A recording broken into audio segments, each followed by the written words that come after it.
anda-se a falar muito de guerra de talento, e como é que conseguimos garantir, eu não gosto da palavra retenção, não é? Porque faz-me lembrar assim um processo nada agradável, não é? Mas como é que podemos, não é? Motivar as pessoas que estão a trabalhar connosco, aliás.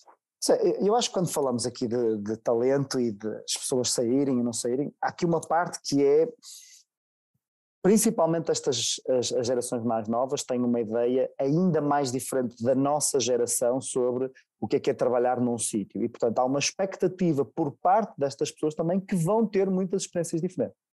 Eu uma vez, no Alfa de Lisboa para o Porto, conheci duas americanas, uma trabalhava na Under Armour e outra trabalhava na Google, em São Francisco. Aí, essa paisagem que tens aí atrás. Não, essa não é. É parecida. É parecida. A ponta é mais ou menos a mesma. Portanto, ela trabalhava lá em Silicon Valley e disse-me assim, eu quando entrei na Google achei que ia lá ficar 1 ou 2 anos. Porque eu queria experiências, queria coisas diferentes, queria cenas diferentes. Por acaso já lá estou há 7 anos, mas nos 7 anos em que estou lá, já tive em 8 ou 9 projetos diferentes, 8 ou 9 startups dentro da Google, em que vamos fazendo o projeto, não é? Porque nós têm aquele tempo de 20% do tempo de funcionário para desenvolver os seus projetos e podem ter outras pessoas. Portanto, ela disse, eu fiquei surpreendida porque eu sinto-me na mesma a ter projetos diferentes, apesar de estar na mesma empresa. E, portanto, tenho aqui uma coisa que não conseguia. E eu acho que muito daquilo que é a dificuldade em eu reter o talento é eu conseguir, por um lado, há aqui um fator conjuntural, que é, se eu for jogador de futebol e quiser receber melhor salário, vai ser muito difícil eu jogar em Portugal versus jogar no Mónaco, versus jogar na Liga Inglesa, versus jogar na China ou na Arábia Saudita, certo? E portanto, eu percebo que conjunturalmente há empresas em Portugal que têm dificuldade em conseguir reter os mais talentosos porque estamos num mundo global e portanto a concorrência deles está por todo o lado. Por outro lado, mais uma vez que nós já falamos disto anteriormente, nem só de salário vive o homem, não é? E por isso é que nem pelo contrário. Nem todos os jogadores vão jogar para a China e para a Arábia Saudita, quando até podiam ganhar mais na China ou na Arábia Saudita.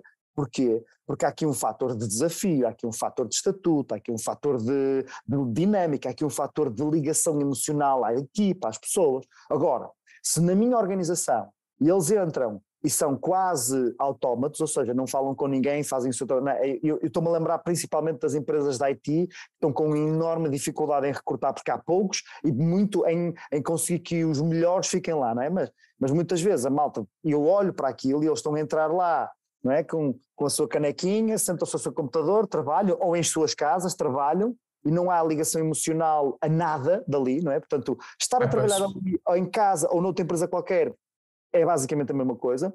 Não há ligação quase nenhuma ao propósito daquilo, que é eu estou a fazer isto com um propósito. Estou a trabalhar, estou a desenvolver software para casinos, tanto podia estar a desenvolver software para roupa. Portanto, não há aqui uma ligação ao propósito e o próprio desafio é como é que eu estou a conseguir explorar, porque estas pessoas talentosas e que se desafiam querem ser desafiadas, querem estar no top, querem estar na liga, querem estar ali. Como é que eu estou a conseguir fazer isso? Portanto, se eu não conseguir aliar estes 3 fatores, vou ter bastante dificuldade em conseguir ter as pessoas. Se eles começarem a criar ligações uns com os outros, criarem conexões com a equipa, se criarem conexões com o sítio, então aí a coisa começa a ser diferente. Se eles se sentirem valorizados, se eles se sentirem desafiados. E o valorizados não é ter sushi todos os almoços ou ter croissants ao pequeno almoço. Claro que isso também pode ser fixe, mas não é por aí que tu sabes, eu vou ficar ou não vou ficar. Não, o que tu estás a dizer acho que também está linkado ao que não é, falamos anteriormente relativamente à parte motivacional, que é muito individual, não é? E a partir daí, eu sei que isto dá muito trabalho, não é? Dá muito trabalho estar, sobretudo quem é líder, imagina tens 10 pessoas, 20 pessoas e 30 pessoas e andas a tentar perceber o que é que cada um dentro da sua individualidade lhe interessa e que lhe faz sentido e que o leva a correr atrás. Acho que a questão do propósito é uma coisa que deve ser das coisas em que todos mais estão alinhados, sobretudo relativamente às novas gerações. Aliás, há estudos sobre isso, Apesar de eu não gostar muito de generalizações, acho que há aqui uma ligação clara das novas gerações ao propósito. Pelo menos uma tendência maior. Uma tendência maior, exatamente. Pelo menos isso. Agora, depois do propósito e dessa ligação emocional a algo superior a ti próprio que te dispões no sítio onde estás a trabalhar, pois há a componente da individualidade, o que é tramado, não é? Em que no fundo precisas de ter um acompanhamento muito mais próximo e uma percepção muito mais próxima para o saberes. Certo. Porque vamos lá ver, o que tu estavas a dizer inicialmente é daquelas lutas que nem vale a pena entrares no ringue.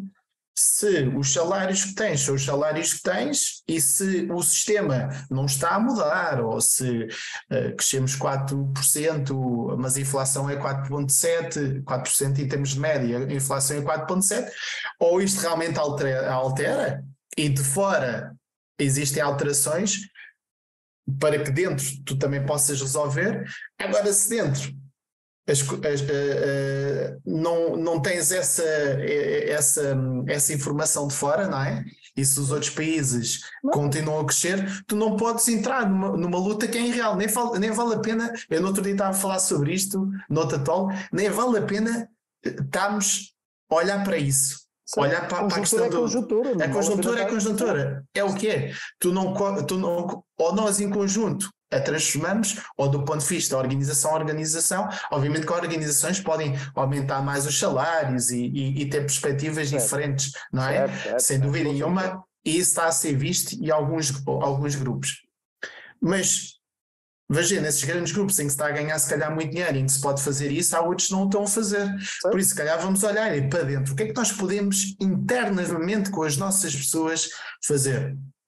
Propósito, sem dúvida nenhuma, muito importante, alinhar princípios e valores em que as pessoas no fundo se reconheçam, se revejam, etc.